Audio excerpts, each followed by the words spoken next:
বাগেরহাটে ১.৫ যুগ পর ছাত্র শিবিরের কর্মী সমাবেশ অনুষ্ঠিত হয়েছে।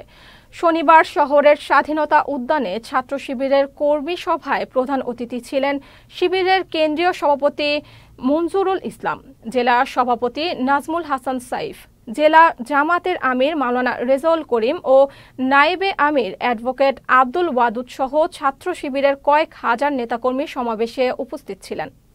জুলুম এবং নির্যাতনের স্কিম লোড়া দিয়ে অসংখ্য ঘটনা সংঘটিত করেছে, কিন্তু আমাদের কোন নেতৃবৃন্দ, ছাত্র শিবিরের কোন জনশক্তি এদেশ থেকে পালিয়ে যায় না। কে পালিয়েছে? শেখ হাসিনা।